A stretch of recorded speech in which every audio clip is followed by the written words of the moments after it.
13 major U.S. corporations are pledging to spend $140 billion to decrease their carbon footprints. Among those making the promise are Apple and Coca-Cola. The announcement is part of a White House initiative to engage the private sector ahead of a United Nations climate change summit later this year in Paris. A second round of similar announcements from other companies are expected this fall. Here to weigh in is our E² panel. Tom Rand is Senior Advisor at Mars Cleantech in Toronto. And in Calgary, we have Kenneth Green, Senior Director for the Centre for Natural Resources at the Fraser Institute. Now, I know this is supposed to be somewhat of a debate, but how could you two disagree that this is wonderful news? No? Well, we might disagree about how far it will go. Of course, it's good news. I mean, I think what's critical is that business leaders around the world are beginning to show some leadership on the climate issue. I mean, the battle of ideas, people are becoming very suspicious of markets, and it's time that those who defend markets stand up and take some responsibility for climate. What's interesting about these announcements, though, rather than what we've seen in the past, which is, even in Canada, we've got the Council for Clean Capitalism, a council of chief executives who've advocated for policy. So they say, if you put the policy in place, then we'll react to it, and we support that policy. This is getting out ahead of policy. These are companies saying, independently of what you're going to do policy-wise, I'm going to take responsibility for my own emissions, and I'm going to set some targets internally that are pretty aggressive, and I'm going to hit those targets. And I think what's enabling that is really that what people have said for a long time, that the low-hanging fruit, the early reductions are profitable. It's energy savings and all that kind of stuff. They're beginning to figure that out. And so there's roughly Carbon Disclosure Project, as calculated along with McKinsey, there's almost $1 trillion of net present value in energy savings between now and 2020 that are profitable. So that's the net, that's the benefits less the cost is positive by $1 trillion. So these companies are going after those savings. Yeah, and I mean, the interesting part too, Ken, is that they are doing these in a very timely fashion. Like Coke is saying, cut its carbon footprint by 25% in the next 3 years. Google is saying we're going to triple our purchases of renewable power over the next decade. Are you as encouraged as Tom is? So I hate to be the one who points out the emperor's lack of clothing, but this is as good a case of crony capitalism or corporate welfare as you can imagine. General Motors bailed out in 2009. Bank of America bailed out in 2009. Goldman Sachs wants to make billions in trading carbon permits. Coca-Cola facing new stringent water standards in the United States. Alcoa, an aluminum producer, facing new carbon controls, one of the most carbon-intensive activities in the world. All of these groups are beholden to government, and this is how it works. The government gives you cash and favors. You give the government cash and favors back. And an announcement on this time frame with Paris coming up and with new regulations coming out next week, I'm suspicious of their altruistic motivations, let's put it that way. So you don't think this has anything to do with their concern about the environment? This has everything to do with getting some favors from the government at some point in the future? This is standard operating protocol. You get favors, you give favors, the consumer pays for it. Does anybody think really that it's going to be the politicians and the corporate leaders and the stock shareholders who are going to pay for these programs? Well, let me give you an example. It's going to flow directly through to consumers. Let me give you an example. This has been going on for a lot more than the last couple of weeks. Apple has been procuring renewable power for a long time. Internally, corporations have what's called an internal hurdle rate, right? Which is the hurdle rate. The rate of return a project needs to hit if it is going to be capitalized with internal money. No government money, no subsidies. This is all internal. And it's generally quite high. A T-shirt company wants to spend their money on making more T-shirts, designing new T-shirts. They don't want to spend more money reducing their cost of energy. They will if the payback is very quick, 12 months, 18 months. That's why the internal hurdle rate is so high.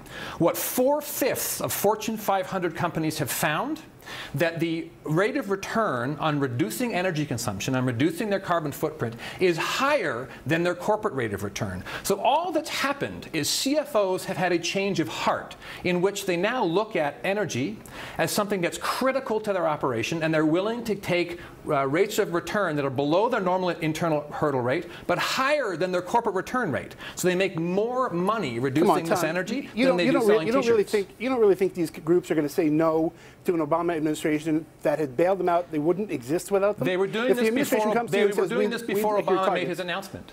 They were doing this long before Obama made it. Apple's been doing this, GE's been doing this, Caterpillar's been doing this, Unilever's been doing this. And they've been bailed out. Many of those companies have been bailed out long before as well. I don't know. You're a little too jaded, Ken. I don't believe that's the only reason they're doing it. They're doing it because they make money. They're doing it because these projects are profitable. The numbers are disclosed. They're public Of course they're profitable. The government and they're making money out on of these the projects. taxpayer. The government leverages taxpayers. I just explained how it works. I just explained how it worked. I invest $100 saving energy. I get $50 back a year. I have a 2-year payback. That has nothing to do with governance. I built a hotel in downtown Toronto that demonstrated this. So this isn't government handouts. This is just making money. Ken, you got any rebuttal to that? Sure, which is if that were the case, these companies wouldn't have taken the money in the past, and they would have already done these things in the past without needing to be bailed out. If they're so profitable, why did these companies need bailing out? Okay, the problem is that it's not about the bailouts, Ken. It's about what. So here's why they didn't do this previously. I just explained how an internal hurdle rate works, right? So the attitude of the CFO has to be such that they see energy as somehow critical to their business, and they get out of their operating budget into their capital budget. And that's what's happened with these projects. These are purely financial. Now, I'm not saying there's not some upside in the public announcements. Of course there is. It's great branding and all that kind of stuff. But these projects are independent of the bailouts, right? And they're happening all across, like 80% of the Fortune 500 companies. 85% of the global 500 companies are doing this. Okay, that's not government handouts, Ken. All right, so interesting discussion. Then we have another topic that we want the two of you to weigh in on, and that is this subject about Tim Hortons, which has now saying it is going to completely review its policy regarding those televisions. Remember, Tim Hortons got in quite a bit of trouble because they put ads for Enbridge, and there was an outcry. Then they pulled them, and there was an outcry. So now their policy is we're going to review what we put on these televisions. Did Tim Hortons behave appropriately or not? Let's ask Ken to weigh in on this first. Ken, what do you think? Sure. Well, I think this is all a tempest in a coffee cup. Environmentalists saw an opportunity to take a hit at Enbridge by going through and threatening the Tim Hortons brand. Tim Hortons folded like a wet coffee cup. And then Enbridge people pushed back saying, you've done us wrong. And now Tim Hortons is going to find a safe way to use their internal in-store commercial program. My guess would be they'll move away from other corporations, promote their own products, and possibly safe public service announcements to fight breast cancer, to support local hockey and so forth, and get away from the controversial stuff. And that is a good thing? So I'm someone who still boos at ads in movie theaters. If I'm a paying customer, I don't want to see advertising. I find it distasteful, to be honest with you. But that said, I think what's interesting about and I think it's right, it's a tempest in a coffee cup, which is a nice line. But what's interesting is Tim's was always the place that it was talked that this is where the Harper government liked to campaign. This is where they felt comfortable. This is where the small C conservatives were. And it may look like the small C conservatives at Tim's have an evolving view about pipelines and don't want to be sold something. Yeah, I know, but the argument is there that this was the wrong message, because it actually is those type of people who work for oil companies, etc., are the classic Tim Hortons customer, and they want to go in there and see those type of advertisements. What do you say to that, Ken? Well, there's something to be said for that, which is you have to know your customer base, and you have to make sure you're aiming at them. At the same time, you don't want to open yourself up to liabilities and vulnerabilities from outside forces that might take advantage of your brand to leverage their agenda into the public arena, which is pretty much what happened.